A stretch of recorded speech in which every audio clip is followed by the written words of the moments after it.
اگر ہماری فوج میں شامل ہو گیا تو بہت بڑا جرنیل ملے گا۔ بادشاہ کہنے لگا کوئی مسئلہ نہیں، 2-3 چیزیں ہوتی ہیں بندے کو خریدنے کے لیے، خرید لیتے ہیں۔ بادشاہ کہنے لگا عبداللہ جتنی دولت تجھے چاہیے میں تجھے دے دیتا ہوں، میرے لشکر میں آ جا، معاذ اللہ اسلام چھوڑ دے۔ حضرت عبداللہ بن حذافہ کیا فرماتے ہیں؟ فرماتے ہیں بڑا تو بیوقوف ہے، میں نے دولت کمانی ہوتی تو مدینے میں بیٹھ کے تجارت کرتا، میں دولت کمانے نہیں نکلا، میں تو رسول اللہ کی رضا کمانے کے لیے نکلا ہوا ہوں۔ دولت کمانی ہوتی تو کسی مارکیٹ میں ہوتا، میدان میں آنا تھا، شہادت ہے مطلوب مقصود مومن، نہ مال غنیمت نہ کشور کشائی۔ یہ دولت تو لونڈی ہے رسول اللہ کے دروازے کی، یہ تو پیچھے پیچھے پھرتی ہے نبی پاک کے غلاموں۔ یہ کمانی ہوتی تو میں کسی مارکیٹ میں ہوتا، میدان میں تھوڑا ہوتا۔ عبداللہ بن حذافہ سے دوسری چال چلی، کہنے لگے میاں عہدہ جو تجھے چاہیے، میں بادشاہ ہوں، میرے نیچے جو عہدہ تو کہے گا وہ تجھے مل جائے گا۔ حضرت عبداللہ بن حذافہ کہنے لگے شاید تجھے پتہ نہیں میری تعریف کیا ہے، شاید تو جانتا نہیں میری تعریف کیا ہے۔ کہا صاحب کی کیا تعریف ہے؟ کہنے لگے میں رسول اللہ کا صحابی ہوں، اور کائنات میں سب سے بڑا عہدہ مصطفیٰ کے صحابی ہونے کا عہدہ ہے۔ صحابہ وہ صحابہ تھے جن کی ہر صبح عید ہوتی تھی، خدا کا قرب حاصل تھا، نبی کی دید ہوتی تھی۔ فرمایا میں نے حضور کے جلوے دیکھے ہوئے ہیں، مجھے عہدے کی ضرورت ہی نہیں، اور میں نے عہدہ لینا ہوتا تو میں سیاست کرتا، میں تو شہادت لینے نکلا ہوں میدان میں، عہدے کا میں نے کیا کرنا ہے؟ اب بادشاہ کہنے لگا اسے قتل کر دو۔ وزیر کہنے لگا نہیں، ایک بات اور ہے، مجھے ایک چال اور چلنے دو۔ کہا وہ کیا؟ کہنے لگے میری بیٹی بڑی خوبصورت ہے، مجھے موقع دو اپنی ہی بیٹی کو سجا بنا کے، وہ جوان جس کی جوانی اتنی بڑی ہے کہ 1000 آدمی مقابلے میں کھڑا نہیں ہوتا، اس جوان کے کمرے میں رات کی تنہائی میں بنا سوار کے بی بی کو بھیجا۔ وہ بی بی کہتی ہے میں ساری رات بن سور کے اس صحابی کے کمرے میں بیٹھی رہی، لیکن یہ کیا شخص تھا، ساری رات ہی مسلح پہ بیٹھا رہا، ساری رات ہی، کچھ دیر تھک جاتا تو یہ کریم رسول پہ درود پڑھنا شروع کر دیتا۔ بی بی کہتی ہے سحری ہو گئی تو میں نے چھو کے دیکھا کہ انسان ہے کہ جن ہے، یہ بندہ ہے کہ فرشتہ ہے، چھو کے دیکھا۔ کہنے لگے پیچھے ہٹ جا۔ میں نے کہا میں نے تو سنا تھا تو 1000 کے مقابلے میں ہے، اور تو اتنا بے حس ہے کہ بنی صبری دلہن بیٹھی ہے، تو نے نظر نہیں کی؟ عبداللہ بن حذافہ، بی بی کہتی ہے نظر پھر نہیں اٹھائی، نظر پھر جھکی ہوئی ہے۔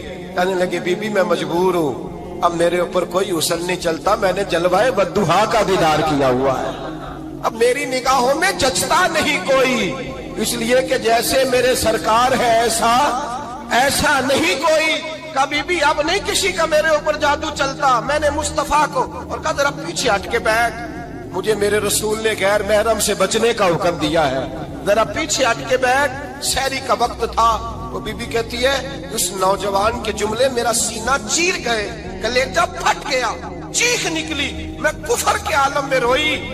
میں نے کہا مجھے بتا تو صحیح، آخر یہ جذبہ کہاں سے ملتا ہے، آخر یہ روشنی تو میں نے دیکھی نہیں، کہاں سے آتی ہے؟